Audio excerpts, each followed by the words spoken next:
বিএনপির আন্তর্জাতিক বিষয়ক কমিটির সদস্য ইঞ্জিনিয়ার ইশরাক হোসেন বলেছেন, প্রয়োজনীয় সংস্কারের পরই নির্বাচনে যেতে হবে সরকারকে। তার আগে নির্বাচন করলে এর বদলে খুনি হাসিনার ভোট ডাকাতির প্রহসন হবে। এ ব্যাপারে সব দল ও সর্বসাধারণের একমত। তবে এই অজুহাতে নির্বাচন বিলম্ব করার গোপন উদ্দেশ্য থাকলে তার পরিণাম হবে ভয়াবহ ও আত্মঘাতী।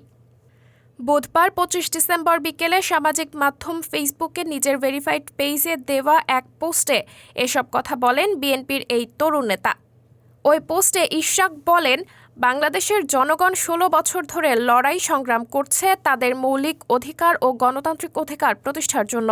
গণতন্ত্র ও রাষ্ট্র ক্ষমতার পালা বদলের অনুপস্থিতির কারণে যে ভয়াবহ জুলুম, নির্যাতন, বৈষম্য, ভারতীয় আগ্রাসন ও মানব স্বাধীনতা হরণের ঘটনা ঘটেছে, তার বিরুদ্ধে তিল তিল করে রক্ত ছড়িয়ে ও অকাতরে জীবন বিলিয়ে জুলাই গণঅভ্যুত্থানের প্রেক্ষাপট সৃষ্টি করা হয়েছিল। এটি চূড়ান্ত লক্ষ্যে পৌঁছেছে ছাত্র জনতা সিপাহীর সম্মিলিত অভ্যুত্থানের মধ্য দিয়ে। লক্ষ্য একটাই, হাসিনা খেদাও তথা গণতন্ত্র মুক্ত করো।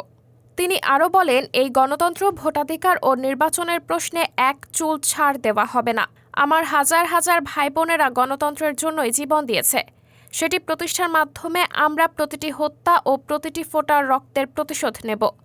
বিএনপির এই নেতা বলেন, কোনো গোষ্ঠীর যদি হাসিনার মতো অন্য চিন্তা থাকে তাহলে সতর্ক হয়ে যান। প্রয়োজনে যুদ্ধ হবে আরেকবার। এক আবু সাইদের ত্যাগের দৃষ্টান্তে এইবার কয়েক হাজার আবু সাইদরা বুক পাতার জন্য অপেক্ষা করছে। নির্বাচন বিলম্বিত করে কেউ ভিন্ন উদ্দেশ্যে বাস্তবায়ন করতে চাইলে তারাই সবার আগে নিশ্চিহ্ন হয়ে যাবে।